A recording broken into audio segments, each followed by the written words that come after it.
혹시 뭐 학업에선 되게 우수한 성적을 많이 올리셨는데 네. 좀 긍정적인 측면인데 좀 혹시 개인적으로 독서라든지 좀 이런 걸 좀 하시는 편입니까? 네, 독서 많이 하고 있습니다. 독서는 보통 한 달 기준으로 한다면 한 몇 권 정도 책을 읽습니까?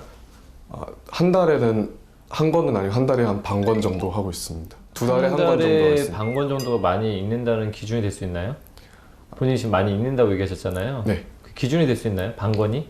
제 20대들이 책을 1년에 그러니까 요 기준을 정하는 거 있잖아요. 이런 것들이 절대 내가 막 논리적이고 나름 객관성이 있다라고 이야기를 해도 제3자 입장에서 봤을 때는 애매할 수밖에 없어요. 내가 이걸 말하는 거예요. 자, 나같이 5년에 책 반 권 읽는 사람이 봤을 때는요. 이분은 책을 많이 읽는 편이에요. 그러니까 정확히는 적게 읽는 편이 아니에요. 얘도 1년에 6권을 읽잖아. 근데 이 면접관이 봤을 때 책을 더 많이 읽겠죠. 많이 읽는 관점에서 보면 저건 별로 읽는 것도 아니야. 그러니까 이 기준이라는 게 되게 애매할 수밖에 없어요. 내가 어떻게 선정을 하더라도 애매할 수밖에 없다고. 내가 어떤 근거 논리를 가져와도 이렇게 이제 사람마다 기준에 대한 그 선이 다르기 때문에 아무리 논리적이어도 이거는 애매할 수밖에 없어요. 여러분들이 이걸 캐치해야 돼. 내가 말하는 게 이거야. 기준 뭐 그러니까 업무 처리를 할 때 전 이런 기준으로 뭐 이거부터 하겠습니다. 그러니까 이건 네 생각이야. 제3자가 봤을 땐 이렇게 네가 논리를 갖고 얘기를 해도 애매할 수밖에 없다니까. 애매한 순간이 나와요. 그래서 이런 게 위험한 거야. 기준을 함부로 정해버리는 거. 평균 한 권을 안 읽는다고 합니다. 그런 기준에 그거는 그 기준이 중요한 게 아니라 본인 그래 이제 이렇게 나온다니까. 이분 말이 맞아. 나같이 5년에 반 권 읽는 사람 입장에서 봤을 때 이분 책 많이 읽는 거고 실제로 성인 한 명 책 거의 읽지도 않아요. 그 기준에선 저게 맞아. 저 논리론 저게 맞다고. 저 논리론 이분 엄청 많이 읽는 건데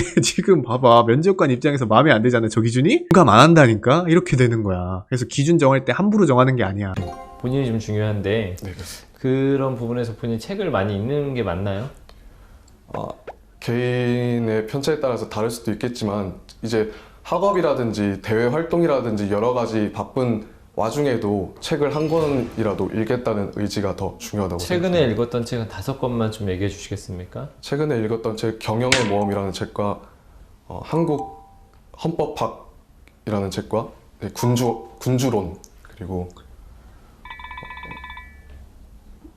경영계획 직군이라면 좀 자기개발적 어떤 역량도 매우 중요한 역량 중에 하나라고 좀 판단되고 있는데 그런 부분에 있어서 어떤 전공 과목에는 굉장히 열심히 했었는데 전반적으로 자기개발이라고 할 수 있는 독서는 어느 정도 하고 있는지에 대해서 좀 체크를 해봤고요. 그런 측면에서 봤었을 때 한 달에 반 권 정도를 읽는다는 것은 너무 어떻게 보면은 너무 솔직했다라는 생각이 좀 들었고요. 봐봐, 이분도 그 기준에 대해서 논리적으로 제시는 못하고 있어. 한 달에 반 권 읽는 게 왜 적냐에 대해서 논리적으로 제시를 못하잖아. 아이, 솔직히 그건 좀 많이 읽는 건 아니잖아요. 그러니까 이 정도로 애매하게밖에 표현을 못하잖아. 그 기준을 정하는 과정 자체가 애매해서 그런 거예요. 그리고 그 부분은 거의 읽지 않고 있다. 혹은 아니면 나는 독서에 별로 관심이 없는 사람이다 라고 좀 말하고 있는 거나 마찬가지가 아니었나라는 생각이 좀 들었었고 독서 역량, 특히 자기개발적인 역량에 대해서 기업들이 굉장히 많이 관심이 있는 반면에 오늘 뭐 지원자뿐만 아니라 많은 지원자들이 좀 그런 부분에 미흡한 경우들이 많기 때문에 독서 역량에 대해서도 좀 잘 생각해 봤으면 좋을 것 같습니다. 지금 보안 검색 강화로 테러 위협 때문에 출국장이 굉장히 혼잡해지는 현상에 대해서 네. 본인이 생각하는 개선 방안은 무엇입니까?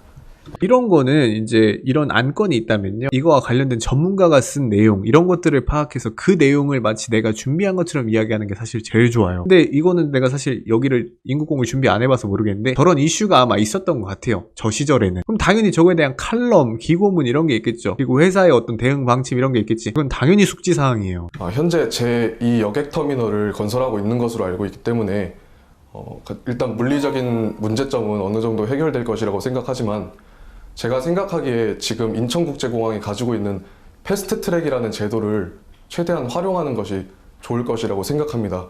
영유아라든지 교통약자들을 배려하기 위해서 만들어진 제도인데 현재 그 제도의 절차가 너무 복잡하기 때문에 오히려 시간이 많이 걸리고 오히려 보안 검색대를 더 막는 효과를 가지고 있는 것으로 알고 있습니다.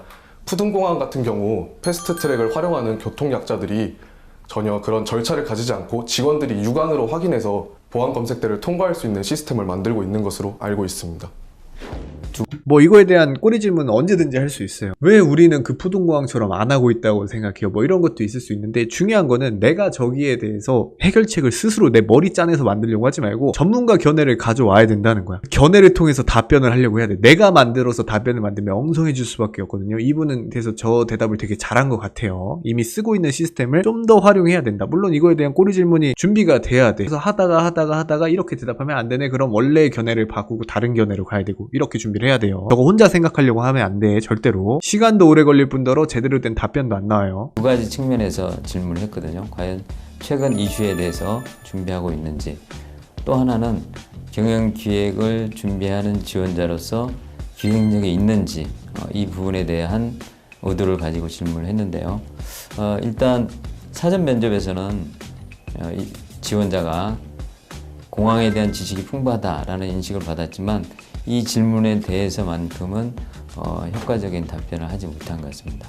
그래서 공기업을 준비하시는 분들은 특히 경영기획이나 경영지원이라면 이 업과 관련된 최근 이슈에 대해서는 굉장히 큰 분석력을 가지고 명확히 분석하고 이슈에 대한 답변을 준비를 해야 됩니다.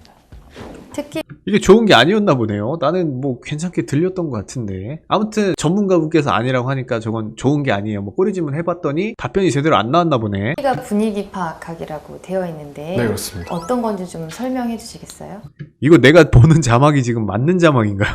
그러니까 분위기 파악을 한다고? 이게 특기라고? 이거 너무 애매하지 않아? 분위기 파악을 한다는 걸 내가 어떻게 검증을 해? 그러니까 내가 사례를 말할 거예요. 이제부터 분위기 파악을 어떻게 하는지 사례를 말할 건데, 나는 그게 분위기 파악이라고 생각 안 하는데, 나는 분위기 파악 제대로 못했다고 생각하는데, 이렇게 얘기하는 순간 왜 이 기준이 칼로 딱 자를 수 있게 명확한 거야? 아니야. 누구는 지금 같은 상황을 두고도요, 누구는 이게 분위기 파악이 됐다라고 생각하는 사람도 있고 누구는 아니라고 생각하는 사람들도 있기 때문에 이렇게 애매해져요. 그러니까 면접관 이제 성향에 따라서 달라지는 거야. 면접이 굉장히 나랑 주파수 맞는 애가 들어오면 잘 되는 거고, 안 되면 떨어지는 거고, 이렇게 로또 면접으로 변해버려요. 예를 들면은 대화를 하다 보면은 많은 사람들이 대화를 하다 보면 그 대화에 못 끼는 사람들이 종종 발생하곤 합니다. 그렇게 됐을 때 그런 사람들을 파악하지 못하는 사람이 있는 반면, 저 같은 경우는 그렇게 빠져있는 사람들을 먼저 파악을 해서 질문을 먼저 던지거나, 그래서 대화 속으로 사람들을 이끄는 그런 능력이 있습니다. 나는 이게 분위기 파악이라고 생각을 안 하는데, 분위기 파악은 낄끼빠빠 같은 거 얘기하는 거 아니에요? 라고 질문을 해버리면은 끝나버리는 거예요, 여기서. 그러니까 사람마다 분위기 파악이라는 것도 뭘 분위기 파악이라고 하는 건지 다 달라요. 그러니까 정확히는 저거에 지금 공감을 못하는 면접관이 나오면 내 면접이 힘들어진다는 거야. 그래가지고 내가 이렇게 애매한 거 하지 말라고 하는 거예요. 다른 예는 없을까요? 봐봐, 면접관이 지금 공감 못했잖아. 저건 난 분위기 파악이라고 생각을 안 하는데, 저것만 가지고 얘가 지금 분위기 파악하는지 판단을 할 수가 없겠는데, 이래서 그거 말고 다른 거 하라고 하는 거야. 쇼미더머니 보면은 랩하다가 얘가 애매해, 하나만 더 들려줄 수 있어요? 이런 얘기 하죠. 이거예요. 예를 들면은 분위기가 많이 안 좋아졌을 때, 이제 어떤 일을 먼저 처리해야 할 때, 누군가 먼저 나서야 할 때, 그럴 때 이제 제가 먼저 나서거나 제가 먼저 하겠습니다라고 대답하면서 먼저 나서는 그런 일이 있습니다. 이건 분위기 파악이 아니라 그냥 나서는 거 아니에요? 하여튼 이게 뭐지 대체? 나는 분위기 파악부터 사실은 좀 깜짝 놀랐어요. 아니나 다를까 이런 식으로 면접이 흘러갈 수밖에 없습니다. 혹시 마지막으로 하고 싶으신 얘기 있으시면 해주시기 바랍니다.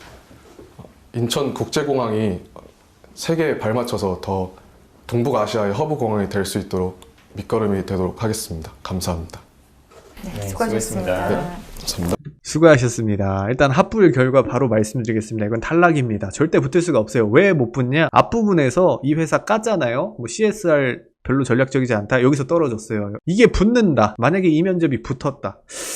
내가 보기에는 뭔가 그런 게 좀 있지 않을까. 그 정도 수준의 면접이었어요. 이거는 잘 참고하시기 바랍니다. 끝이에요.